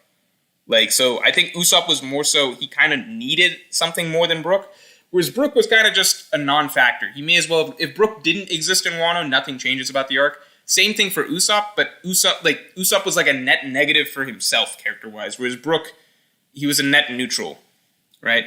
Still would have liked both of them to have had something, but I think Usopp needed something, whereas Brook, it was just kind of unfortunate he didn't get anything, in my opinion. The Black Man Who Laughs says, thoughts on Pluton as a machine that uses volcanic activity to create islands and the Wano is made for fishermen to move into the flooded section. As far as we know, Pluton's a weapon that destroys islands. As far as we know. Hawkeye Dragon says, he's making me watch something. Skip to 334 and it'll show you where the supernova are going. It says law going to Ruche, which means beehive in French. Oh, okay, thank you. I will check that out after the stream, though. Thank you. Flame Emperor says, Senor Pink was done better than Yamato. For sure, but that's not even something... fair to say, because I think Senor Pink was done better than, like, a lot of characters, you know? Like, Senor Pink was done better than... Like Senor Pink's a highlight character in One Piece. He's one of the best characters in One Piece, to be honest, right? So I don't think it's fair to be like, you know, Senor Pink was better than Yamato, because I'd be like, yeah, but come on. Like, it's Senor Pink. That's a pretty high bar. Guma Buma says, Wano's def not near done, because the borders are still closed. I mean, stuff happening in Wano is not done. But, like, the arc's probably going to close, right? As far as we can tell. They're all about to set off to these other islands and shit. Cigarfrick says, 9:43 after Yasuo's death, Otoko applying Usopp's fake total oil to heal him. This hit quite hard on reread, I agree, and Zoro and Sanji jumping in. Yeah, I think that whole section was pretty good. I loved Yasuo's death quite a bit for what it was. I wish that they'd actually, like, use the dramatic juice from that to fuel a tone shift or something like, or like something more for the characters going forward, but it's not really mentioned or brought up again is the thing. Aside from Toko herself, like in the epilogue section, or like post-climax section, you know what I mean? Ninerbots says one of the worst things about Wano is that Scabbers died off screen. Could have added so much more emotion if we saw them die. Yeah, I've talked about that at length in previous streams. You'll hear me talk about that again once the Wano video comes out. Ivan back from the card shop says, do you got an opinion on Oda confirming they wanted Wano over before film Red so that Shanks could show up? I'm sure that it doesn't change the length of Wano too much. Because it's like, you know, I'm sure it's like, maybe he made it 10 chapters shorter than he wanted it to be or something like that, maybe. Ivan back from the card shop says, Odin being born to boil. How is that? How have I not mentioned that yet? Guys, I don't know if I'm going to pull images for all of these, to be honest. Odin, I'll try and skim through and pull all of them. You guys can see how fast I pull images. Odin boiling. Great scene. One of my favorite scenes. I'll say this right now. Okay, so if I'm doing my rankings for my favorite stuff, the things that I consider classic moments to me, I think Gear 5th. I think that's a classic. I think Odin boiling, that's a classic. He laughed, I think that's a classic. Things that are close are things like Yasuo's death. I think Luffy in the prison mine. I think those are things that I consider close, but I think that these three are three of the greatest moments post-time skip. I mean, in One Piece in general, but I would say that, like, especially if I'm doing a post-time skip ranking, I'd be like, I think Gear 5th is something really stand out. I think He Laughed is something really stand out. I think the Odin boiling, just the panel of Odin boiling, I think it's really, really, just visually really, really memorable. Ippo Takamura says, Kinemon flexing his strategic muscles and purposely revealing wrong port is a top moment. It's a funny moment. I'm not throwing it on this list, though. Myron12 says, Chapter 1042 to me is the highlight of Onigashima. I think, 1042, the Gear 5th fight scenes are really, really zany, fun battle scenes, but 1042, if you guys don't remember, that's the chapter that ends with Kaido hitting Luffy over the head, thanks to CP0's sneak attack. 1042, it's, I think, the coolest. Let's take a look. I think it's the coolest choreographed, straight up choreographed fight scene in One Piece. Second, maybe just to Luffy versus Katakuri, Snake Man. I think I'd still put it second to Luffy versus Snake Man. But look at this shit. It's so cool. All right, so you're getting the usual Black Mamba stuff or whatever. Blah blah blah blah blah. I like the progression first of all. So Kaido's kind of getting overwhelmed by Gear 4th. Luffy's just gotten Gear 4th. Then Kaido steps it up a pace. This is funny. So then we see Kaido using Future Sight. That's pretty cool. It's a cool little twist. Kaido in dragon form using Future Sight. So actually in dragon form, he's actually weaving between Snake Man. That's really cool. Like, I just love the variety of abilities that's shown here. So Kaido's taking Luffy. He flies with Luffy all the way up, spiral style, all the way up, blasts him down through Onigashima. So from top to bottom. Really, really dope. Like, just the ideas here. Giant dragon flying way up into the sky, then shooting Luffy all the way down through Onigashima. Luffy coming out through the bottom, flying straight back up. So they're zooming around DBZ style. This is like closest to DBZ that One Piece has gotten, outside of anime shit. But they're flying around. Then Luffy's hitting back. He's countering Kaido's Boro Breath with Overcon Gun. Then Kaido's shape-shifting. So to counter Luffy's Overcon Gun, Kaido hits back. Then they're both going at it with just their final attacks, and then Kaido gets this great pan. I don't know. I love the way that the flow of action throughout this chapter, just flying basically all across Onigashima, top to bottom, left to right, different forms, different hockey abilities used. I thought that this was a great, great, great chapter. I'm not going to put it in best moments though necessarily because it's all part of the Luffy versus Kaido fight, We're looking more for moments, I guess. Terry Martin says, Rogers, he laughed. Yeah, we got it up there. Or Shanks's, he left. Here's what we got so far. So we still got Rogers, he laughed and everything. Nerve AMV Maker says, it's crazy that almost none of the best Wano moments so far have Zoro in them. Oda did him so dirty in this arc. Okay, here's my opinion of the best Zoro moment in Wano. The best Zoro, I want to see if you guys agree. Alright, I want to see if you guys agree. You'll be surprised what I think is the best Zoro moment in Wano. What I thought was the coolest, most exciting Zoro moment in Wano. Alright, you guys will be surprised. I wonder if some of you guys can guess it, but I think no. Alright, ready? You guys ready? That's it.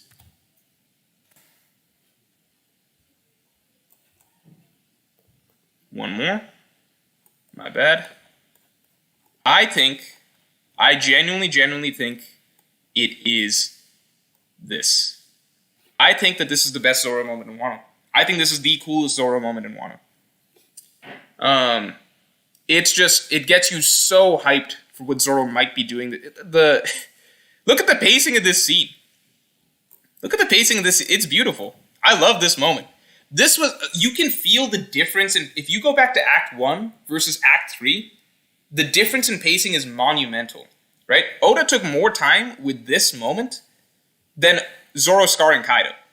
That's one of the reasons I don't love, personally, Zoro scarring Kaido. Like, it's cool in terms of conceptually what happened. It's definitely cool in terms of what happened, right?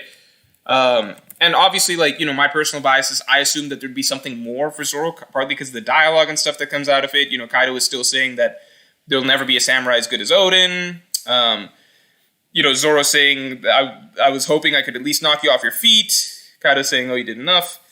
Like, I just thought that Zoro would maybe do more. I was not saying Zoro was going to kill Kaido. I never said Zoro was going to kill Kaido. I put out videos talking about how Zoro's not going to kill Kaido, right? But I did think that Zoro's going to get a second shot at Kaido, just because Kaido never acknowledged Zoro as a samurai as good as Odin, and Zoro himself was, like, part of it is the fact that Zoro himself is disappointed with the attack. Okay, but those are the minor reasons. The bigger reasons, I think, is mostly that it's like everything's happening really fast, because the pacing is really, really fast the further you go in Wano, right? So it's like a lot of shit happens this chapter, right? There's a lot of just shit happening. So Zoro cutting Kaido is cool, but it's also kind of sudden. It's like, I'm not saying that, like, it's bad or anything. Like, this is a really impressive moment for Zoro, right? Like, it's probably asking too much to say, oh, it should be more drawn out or something like that. But to me, it's like, all of a sudden, he's busting out Ashura out of nowhere. It's like, oh, shit, Ashura cuts Kaido. He's like, oh, that was the best I could do. I was hoping. He's a little disappointed in himself. Then some more shit's happening. And then the show is kind of stolen by Luffy getting all of this Conqueror's Haki stuff next. I think Luffy, like, that kind of becomes the focus of the chapter. Like, so to me, Zoro cutting Kaido is, like, one cool event in a chapter where a series of lots of shit is happening, right? Like, they're cutting up the homies and shit like that, then, like, Kid's taking Big Mom somewhere else, and Luffy's getting knocked around, like, Kid and Killer are going off to fight Big Mom.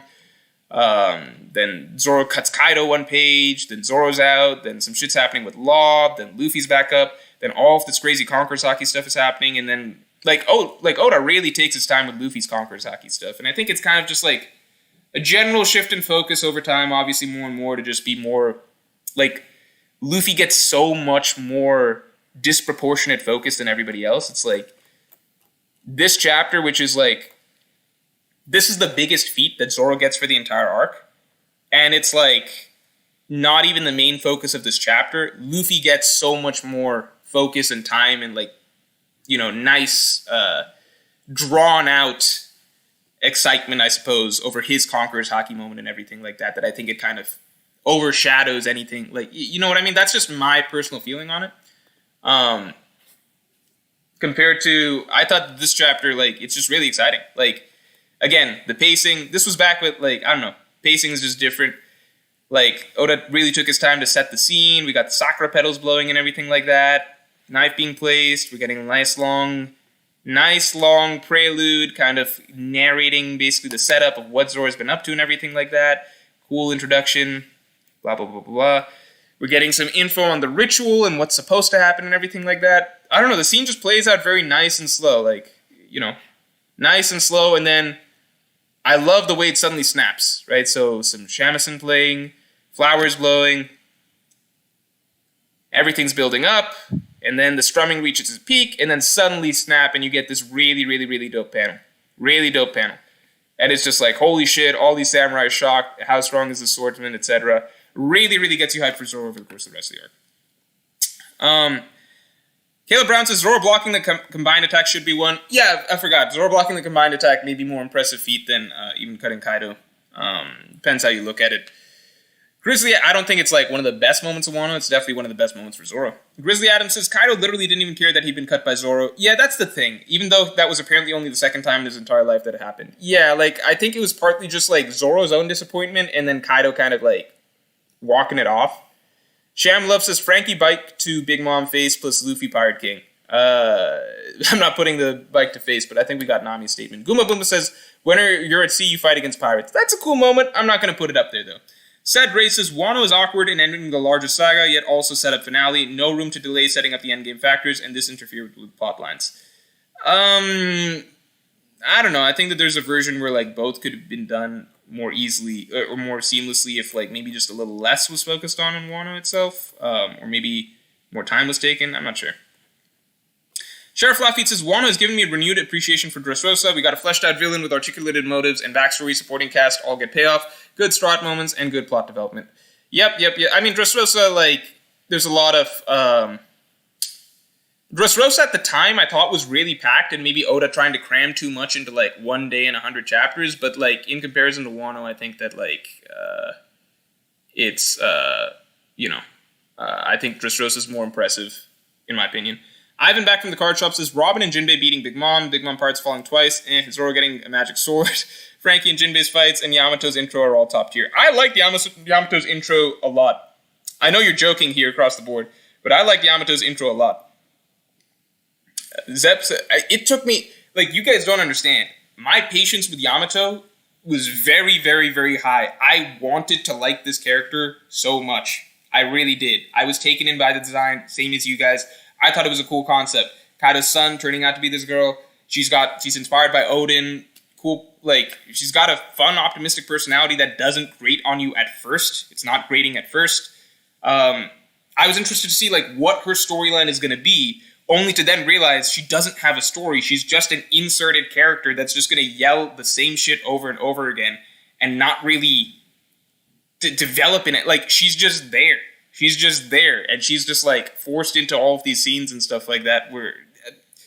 Enough Yamato talk, all right? Enough Yamato talk. We've done that before. Zep says, Sanji and Zoro, Wings of the Pirate King. I thought that was a good line.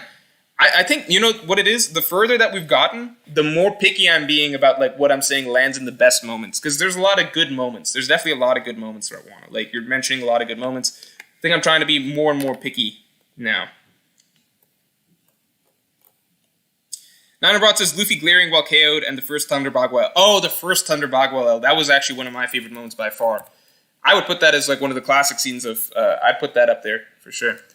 Kaido beating Luffy first time. That was my favorite Kaido victory over Luffy out of the ones that happened. It's funny you could do a full tier list of the Kaido victories over Luffy. Ippo Takamura says, Toko and Sukiyaki's moment at the Fire Festival. Yeah, I agree. I like that. I think a lot of my favorite little emotional moments happened actually after Kaido was defeated. Toko plus Sukiyaki moment.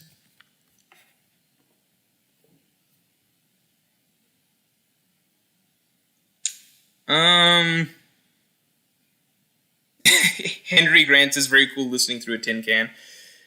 Yeah, sorry about that. I swear we'll be back to good audio, good camera, etc. next week. I swear. I didn't actually see the reactions to the seppuku. Okay, what do you guys think? Okay, best Zoro moment in Wano. I'm interested to see. So I'm going to put seppuku as an option. I'm going to put Zoro blocking attack as Kaido Big Mom attack.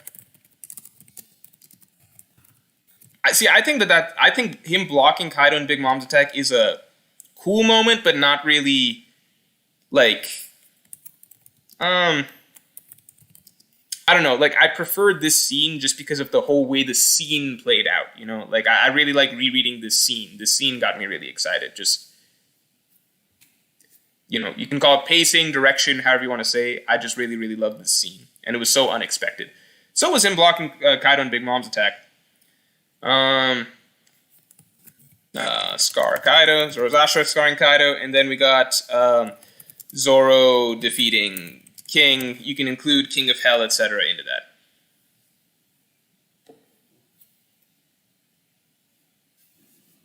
Just assume Zoro defeating King encompasses Zoro getting Conqueror's Haki, or mastering Conqueror's Haki, Zoro saying King of Hell, etc.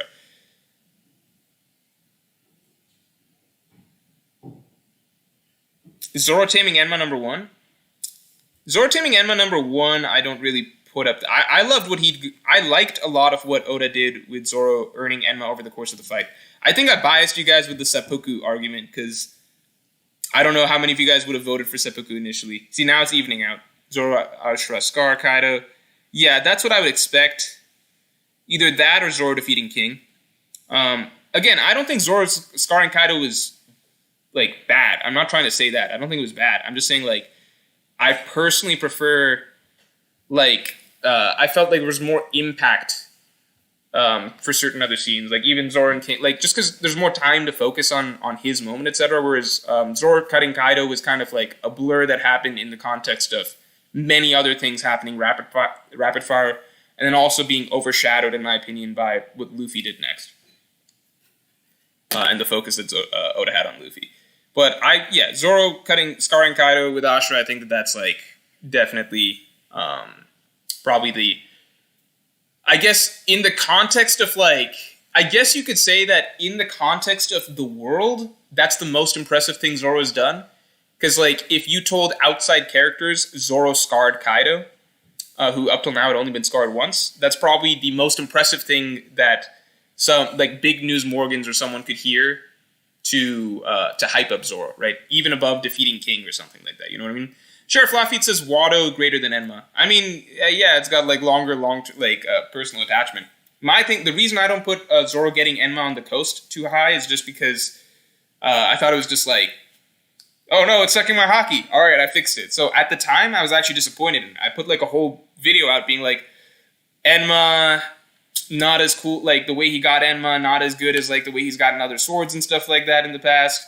And then right after that, we had Zoro earning Enma over the course of his King fight. Like, that was what I was really looking forward to. And so by the end of the King fight, I was like, okay, Enma's great. I'm completely sold on Enma. Yonko bounty reveals. Oh, wait, you're talking about, like, 957? Chapter 957? Yeah, that was actually a big one. If we're counting, like, lore reveals and stuff like that. I thought you were talking about the new Yonko bounty reveals. Like, Luffy, well, Kid and Law aren't Yonko, but I thought you were talking about that. I was like, I didn't think that was that cool. Oh, boy. Luffy's got 3 bill, the same as these other bozos. We can put Yonko bounty reveals. That was definitely one of the best moments of Wano.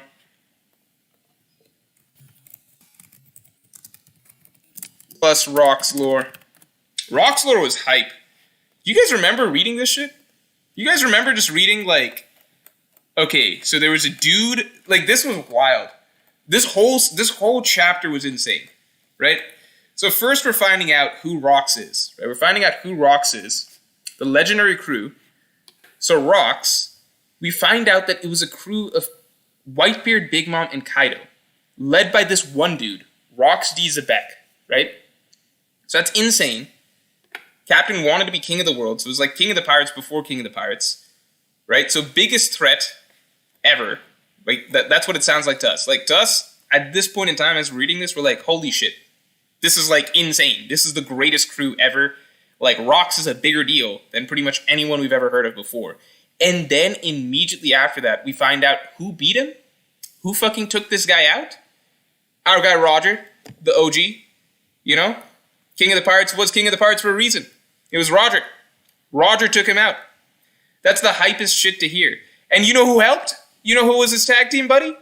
Garp. We love Garp too. Both of these guys, like, it's so cool. It was so exciting just reading, like Oda set up the dopest threat you could possibly imagine in the One Piece world, which was like, imagine all the Yonko on one crew together under this mysterious final boss figure. And then he used that to hype up the guys that we were already being told were legends, to prove why they were such legends. Why is Garp the ultimate marine hero? Why is Roger, why was he considered the strongest, the greatest pirate for so long? Well, because they took down these guys. They took down these fuckers. That's going to put them, immediately make them, historically great, mythical figures, mythical heroes, both for pirates and marines. Great stuff. Great reveals. And then we get the bounties, just to top shit off. Then we get the bounties, and who's got the highest bounty of all time? Gold Roger. Love this chapter. Yeah, I'm not trying to downplay Garp. Not trying to downplay Garp. I'm just saying, we finally got some context. How do I say this? Garp we already knew was really, really hype. Garp we already had a context that Garp was considered so great because he would take on Roger regularly, right? We never really knew what Roger's, first of all, his claim to fame was. We knew he fought with Whitebeard and stuff in the past, but to find out that he was behind taking down rocks, that makes sense. It's okay, so he really earned his status as the number one pirate, right? He took down this crew. And Garp was the person who helped him. So it doubles down on our understanding that, Garp's really taken on all the best pirates in history, basically, and pretty much made a legend for himself that way. So, love this chapter. And Roger's bounty is conveniently 5.5 billion berry, just short of 5.6. Sets Luffy up to get 5.6. Great stuff. Ivan back from the card shop says, Wano's problem is that he wants to explore an island and huge overarching plot at the same time. It'd be like doing Skypiea and Marineford the same arc. I think there's a lot more that you can say.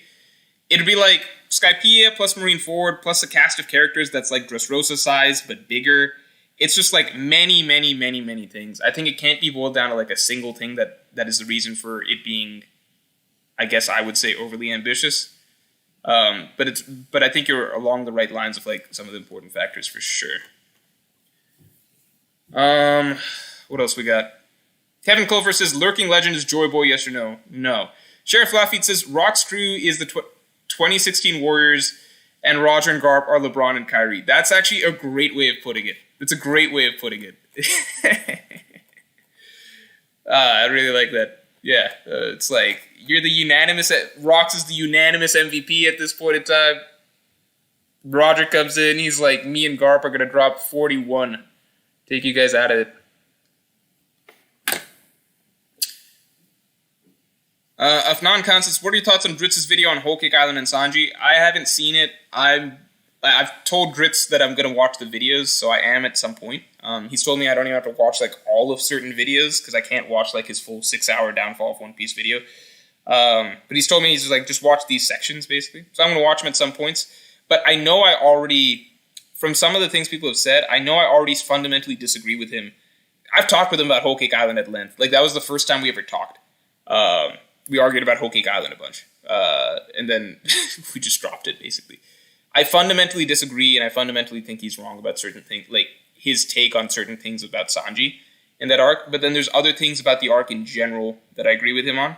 But I like Whole Cake Island a lot as an arc, and to me, I still think I put Whole Cake Island as, in my opinion, the best arc post time skip.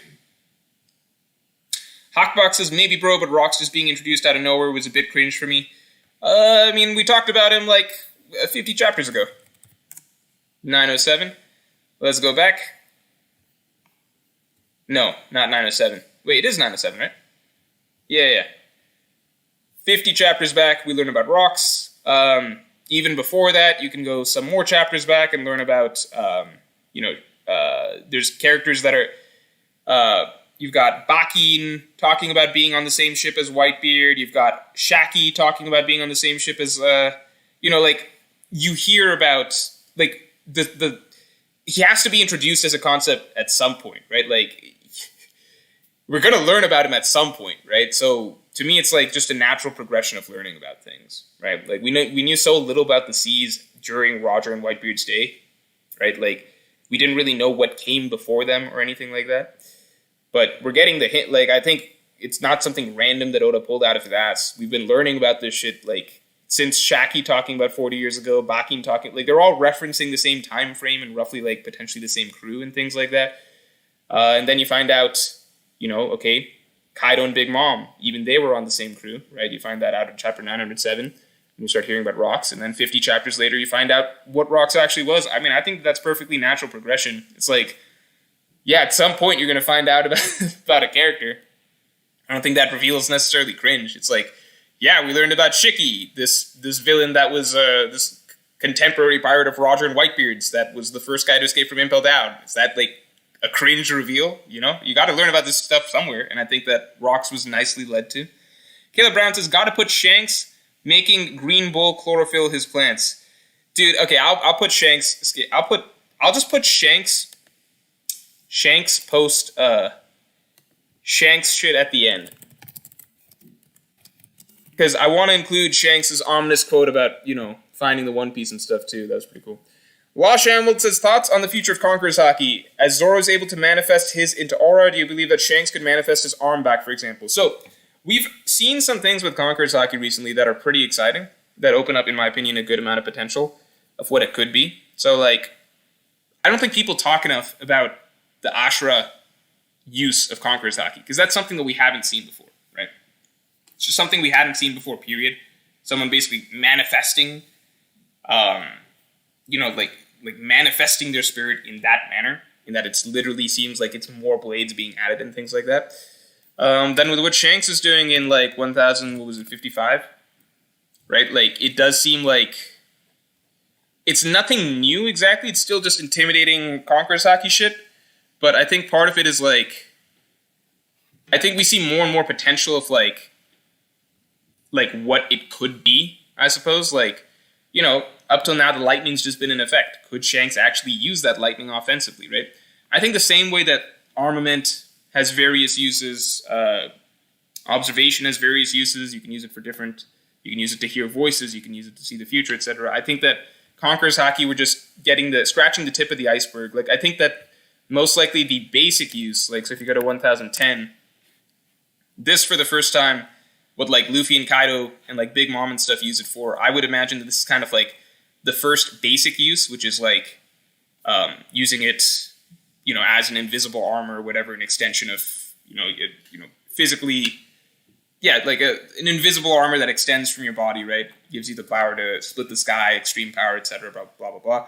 I feel like that's most likely. This is level 1, most likely. This is the basic standard use, and we might be introduced to more niche uses of Conqueror's Haki as we go.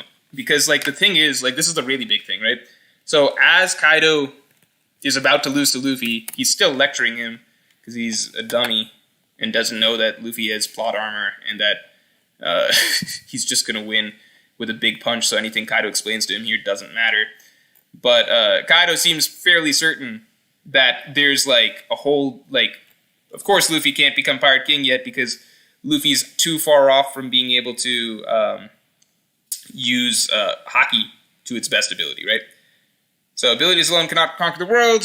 Roger didn't have any fruit powers because only Haki can transcend all. So it sounds as though there's something more, something big that Luffy has to take a step forward in Haki-wise still, right? And that'll likely be his last and biggest step in terms of progression. So whatever that last Haki step that he takes is, right? So we're still waiting on that. I think that it's very likely that that happens against Blackbeard just because Blackbeard's whole thing is that he cancels out Devil Fruit abilities, right? That's his whole thing. He cancels out Devil Fruit abilities. And Blackbeard's the final pirate villain that Luffy's likely set to fight. And Kaido's saying that, hey, if you want to become Pirate King, you have to have top-tier Haki. You can't just rely on fruits. So all of that kind of meshes together really well to suggest that Luffy might, in my opinion, have to have a huge step forward in terms of Haki if he's going to be Blackbeard at the end of the day because he won't be able to rely on the Gomu Gomu no Mi in that fight. So I think that also indicates that there's something much bigger to go in terms of Conqueror's Haki that he has yet to hit. And that's further evidence, I suppose, by the fact that Shanks seems to have a whole different level of Conqueror's Haki that Luffy is yet to hit. So interesting potential stuff there. See how it goes. Mass TV 94 says Momonosuke the Peerless great is one of the those moments. I think adult Momonosuke's introduction. I'm gonna throw that in.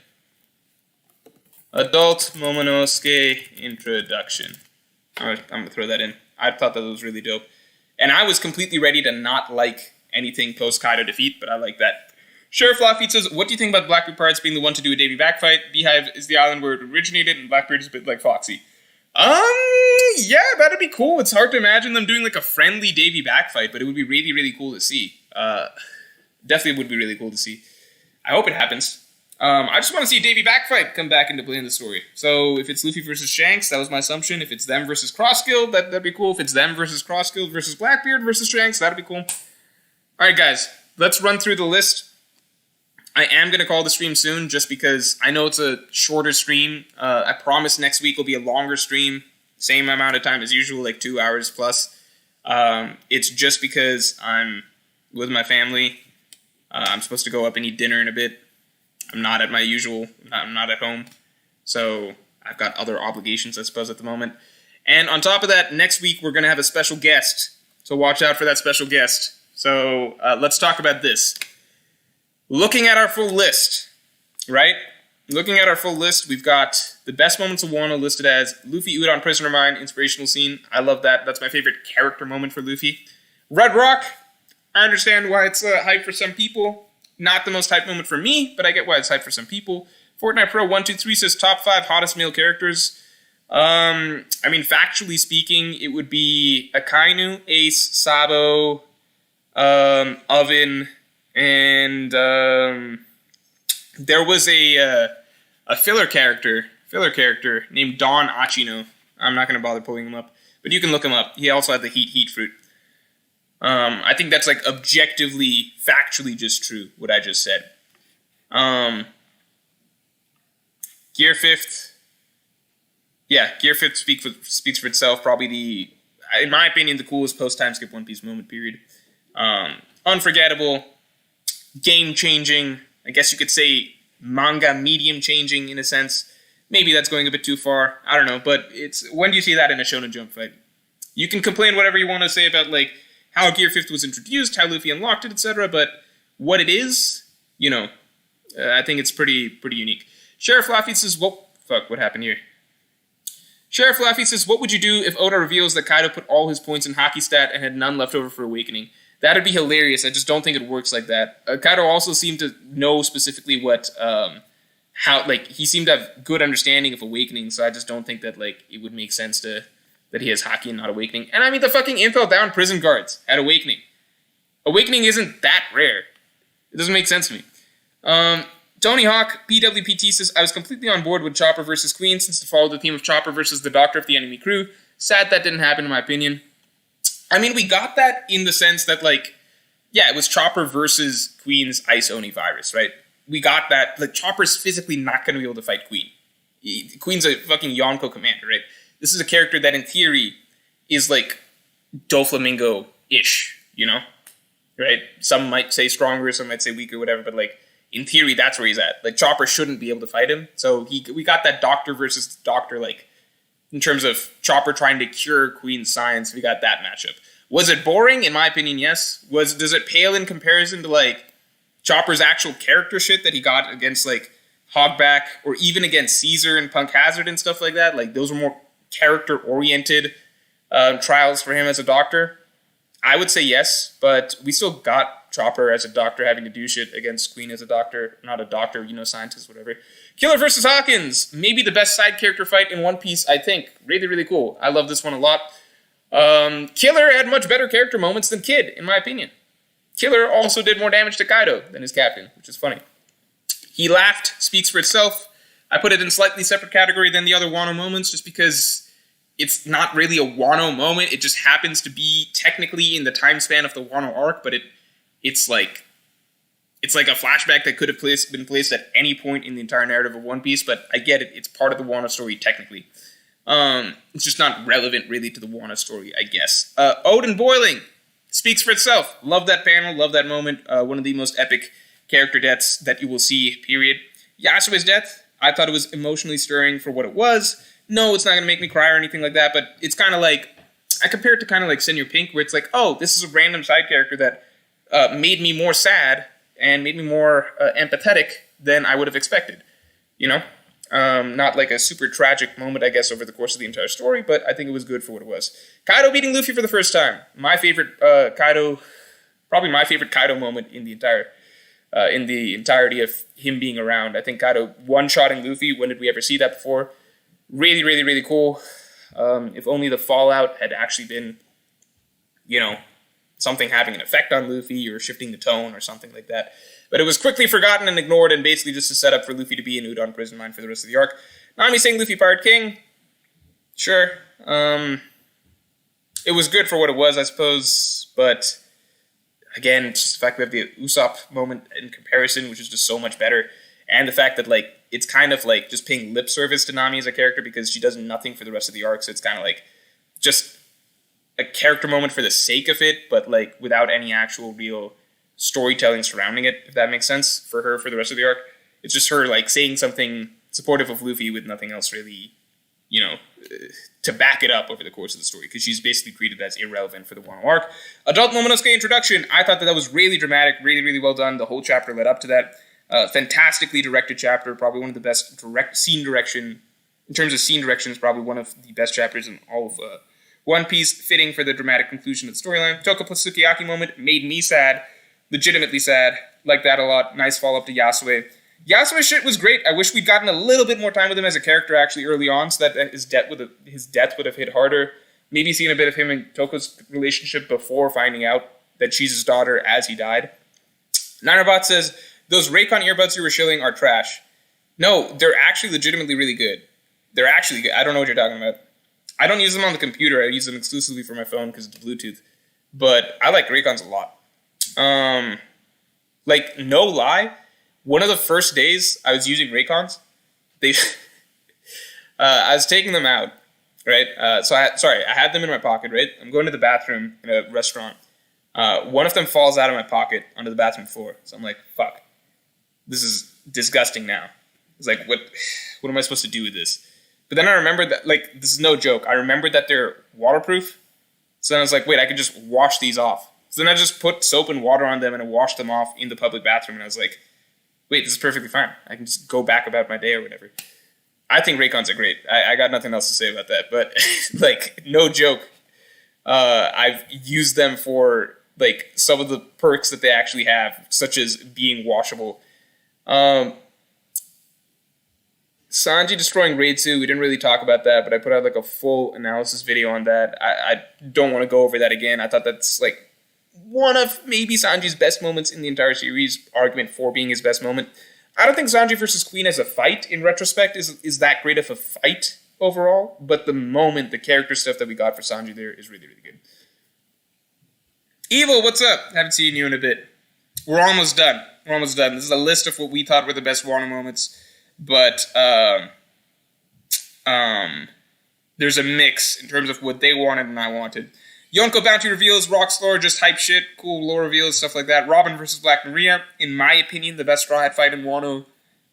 Luffy versus Kaido is its own category, In my opinion, Robin versus Black Maria was the best Straw Hat fight in Wano. And then Shanks, just cool Shanks shit in the end. Back-to-back chapters, him being a badass. What more could he ask for? Enough that it actually makes me want to see him fight in Film Red, which I think is a tremendous amount of praise for me to Shanks' portrayal here. All right, y'all. Thanks for tuning in. We got some nice Wano positivity slipped in. Let it never be said that I'm exclusively negative about Wano. I legitimately think that, okay, look, Gear 5th, he laughed, Odin boiling. Also my favorite moments in One Piece post-time skip for sure. Gear 5th, Odin boiling, some of my favorite moments in One Piece, period. Sanji destroying Raid Suit, I think one of the top moments for Sanji throughout the series. There's a lot of moments that I really like. It's just buried under a lot of stuff that I don't like at all. So it's a mix, but, let it not be said. I think that there's a lot that is enjoyable for Wano, for sure. But that being said, watch out for the coming videos where I discuss what I did not think was as enjoyable, while still giving credit to the things that I thought were good, because there's some good things, I think, thematically that I didn't fully give credit to the first time, but at the same time, post-reread it, it's a mix of me being like, oh, this is interesting, I didn't pick up on this or focus on this as much in the initial read, but then at the same time, I'm coming away with more things that I'm, not liking as well, or thinking that, wait, this was actually not good at all. You know what I mean? So it's a mix. It's pulling away more good, but at the same time pulling away more bad, and probably solidly more in that direction, I suppose. So it's a mix. All right. Caleb Brown says, I appreciate all the great content, and I will try to be less weird, more GP. Ahem, I mean Mr. Morj. Oh, nice, Caleb Brown. All right, you might be in the running for mod. Also, I really loved Momo's speech after the fight. What a nice, normal thing to say by Caleb Brown. And yep, we got that adult Momonosuke introduction. I thought that was a really good moment for his character as well. It turned a lot of people into Momo fans, even though I think most people fucking hated Momo.